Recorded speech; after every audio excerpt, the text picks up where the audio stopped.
Assalamualaikum warahmatullahi wabarakatuh. Perkenalkan, nama saya Ziva Wardiana Hakim dari Institut Pendidikan Indonesia Garut. Di sini saya akan mencoba membahas mengenai wireless commerce dan perkembangannya. Yang pertama, pengertian wireless. Wireless sendiri secara bahasa memiliki arti tanpa kabel.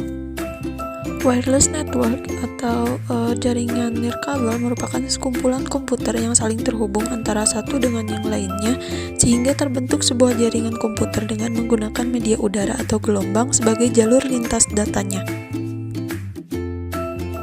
Selanjutnya, wireless technology. Perangkat wireless adalah perangkat yang dapat melakukan komunikasi tanpa kabel atau nirkabel, namun juga bisa berkomunikasi dengan perangkat lain. Contoh dari perangkat wireless yaitu yang pertama PDA atau telepon seluler dan smartphones, yang kedua wireless application protocol atau WAP, yaitu suatu protokol yang digunakan di dalam wireless mobile. Yang ketiga micro browsers, yaitu internet browser dengan ukuran file kecil yang dapat bekerja dalam low memory dan bandwidth yang rendah dari jaringan nirkabel. Dan yang terakhir pager. Selanjutnya sistem transmisi dalam teknologi wireless, yaitu yang pertama sistem transmisi microwave, yang kedua satelit, yang ketiga Bluetooth, yang keempat radio, dan sebagainya. Selanjutnya pengertian wireless e-commerce. Wireless e-commerce atau juga disebut mobile commerce atau m-commerce adalah promosi, pembelian, serta penjualan barang dan jasa melalui jaringan komunikasi data elektronik yang berinteraksi dengan perangkat nirkabel atau mobile. Mobile commerce adalah teknologi informasi dan komunikasi yang digunakan untuk integrasi mobile dari value chains yang berbeda dalam proses bisnis dan hubungan bisnis. Mobile commerce juga mengacu pada e-commerce dengan transaksi yang dilakukan dalam lingkungan nirkabel, terutama melalui internet. Selanjutnya, history of m-commerce atau sejarah m-commerce. Layanan m-commerce pertama kali didirikan pada 1997.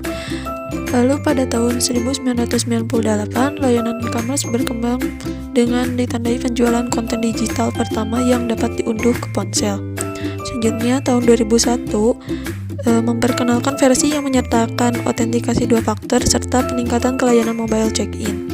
Pada tahun 2002, membangun forum global Mobile Commerce Forum. Pada tahun 2008, USL Computer Science dan Peter J. Bentley mendemonstrasikan potensi aplikasi medis pada perangkat seluler.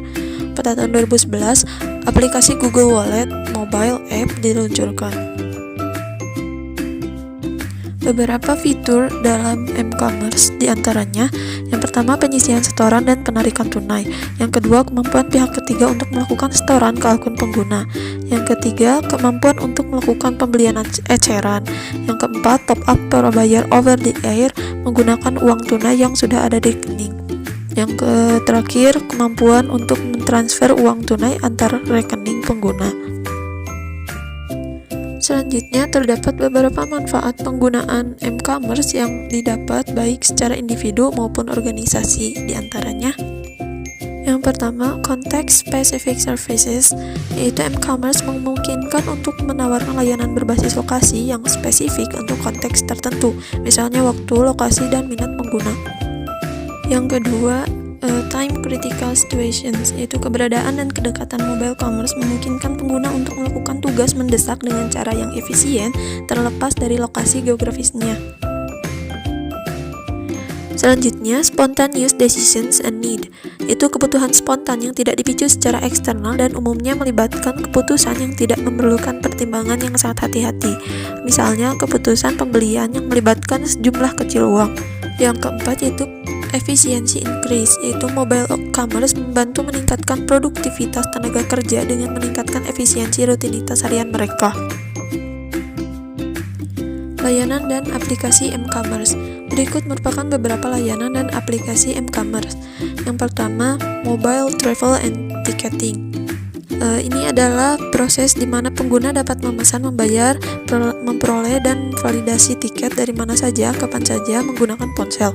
Yang kedua, mobile banking, yaitu istilah yang digunakan untuk merujuk pada sistem yang memungkinkan nasabah lembaga keuangan untuk melakukan sejumlah transaksi keuangan melalui perangkat seluler seperti ponsel atau tablet. Yang ketiga, mobile marketing.